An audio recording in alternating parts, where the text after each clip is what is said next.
Last year, we bought a new house that we really like. This house was very old school, not quite modern. There were a lot of different flooring things I wasn't a fan of, just didn't have the vibes I wanted. I wanted something a little bit brighter. So we decided to renovate our whole house, and something we did was we renovated our kitchen, which is something I've always wanted, a white kitchen with a very airy feel.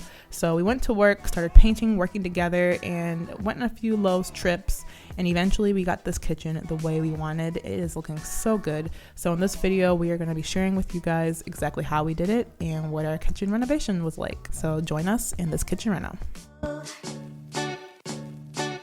We looked at all of the flooring options. We even went into the store and looked at how assemblable some of the planks were and clicking them together. And we found that some of the planks were even harder to put together. So after looking at those, looking at the colors, we selected the one that was a little bit more expensive, but a lot easier to assemble, and it made a big difference. We also looked at all of the paint colors for the walls, and we ultimately selected a light gray paint, which I sprayed on all the walls earlier. Here's where we're doing the cabinets, and these little trays make all the difference in the world.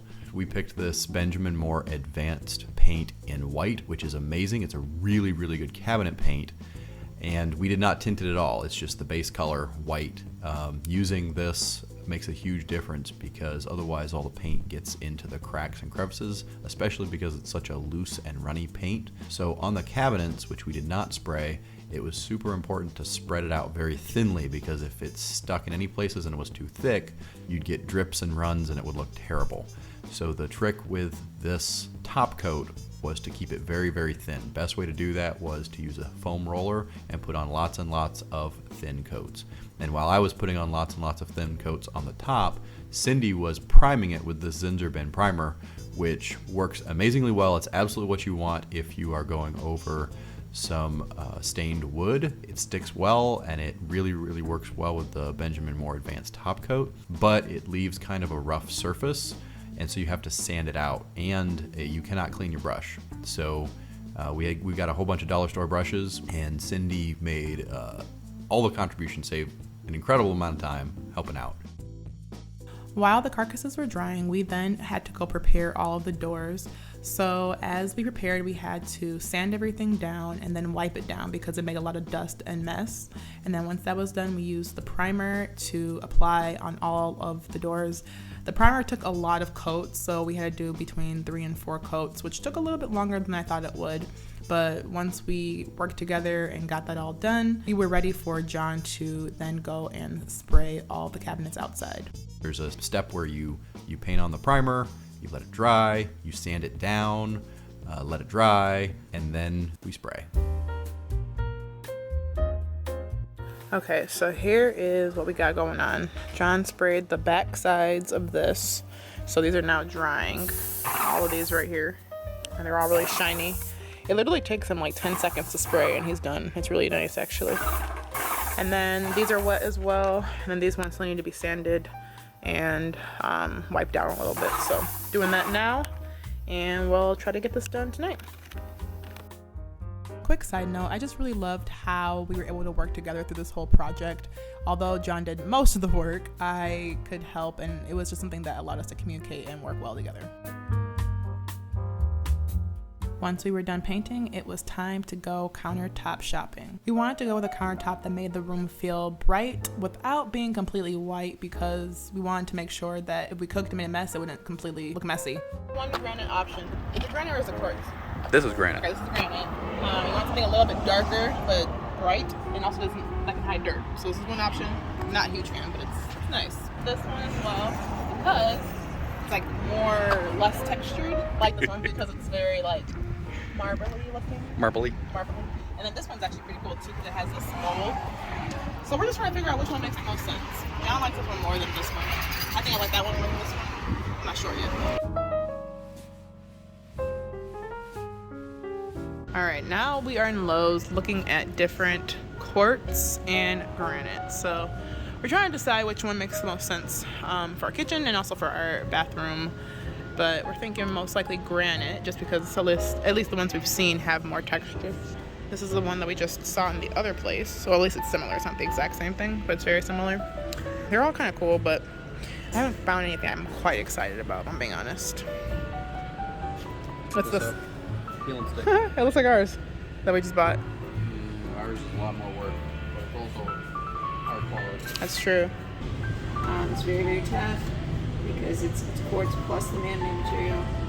Consistent. If you look at these versus our granite, granite is Mother Nature. And every 15 years you have to report it. After 15 years you have to recoat it every year.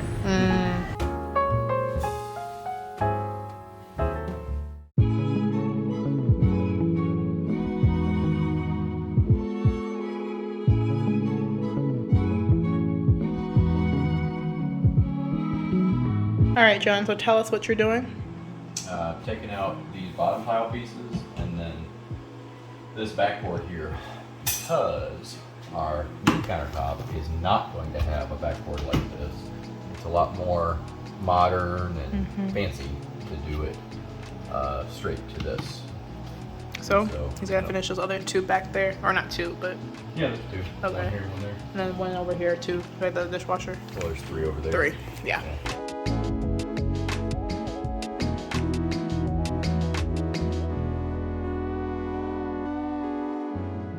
Just got our sink right here. This is the one we got, and now faucets.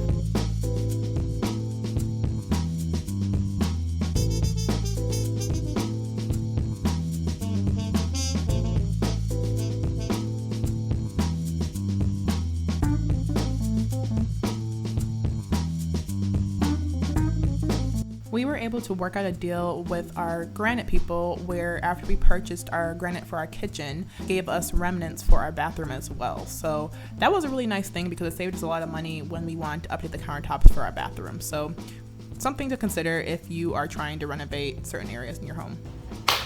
We are about to work on backsplash. John has been doing all of this hard work and now I'm helping him with some stuff. So we're gonna do it now. So Cindy was helping clean up some of the glass tiles pulled off of the sheets so we could tuck it in and cut them into parts. I originally started with just a normal mortar backing, and I was actually using outlet boxes that you could adjust the face to. But the mortar backing was really messy, and I could only mix up so much at a time. Ended up scraping it all off and going to this muscle-bound double stick tape and putting all the backing up with that. And then after I got them all in place, I started grouting it in. Grouting is very messy. You have to push in a lot. So that took a while to get everything grouted in and then cleaned off and clean all that out.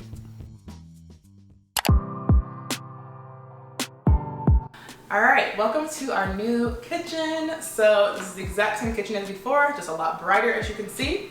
What we did was we painted the cabinets. So I'm gonna be real, John did about 90% of this work, I did about 10, but I'm so proud of all the work that we've put into this kitchen because it's so much nicer. So as you can see here, come on over, we updated these countertops. So they are super nice. We wanted something brighter to just lighten up the room. And I think this really did it. The other ones we had was a laminate and this is a granite. So it's a granite with some gold details and John spotted it out when we were at the granite shop and it actually looks really, really nice. I'm very happy we decided to go with it. This backsplash is gray, well, silver and white, and I think it really does go well. At first I was a bit scared with clash with the countertop, but I think they go really, really well together. And then we have some undermount lighting that John also added. Kudos to John. And yeah, I just really love this kitchen. I'm really loving everything about it. It was super dark when we first bought this house, and I'm just excited to start cooking so much more in it, and it brightened up the whole room. So very excited. And during the day, we have our solar tubes up there, and they make the room even brighter during the day. So I'm gonna be getting some shots in the future and you guys can see what we do. Oh, lastly, we added these little carpets here and it just helps the floor a little bit out and I think it kind of makes the whole room come together. So we're gonna add a table and a few things we need to finish doing, but for the most part we are done and we're really excited. So happy with this kitchen and be prepared to see a lot more cooking in it.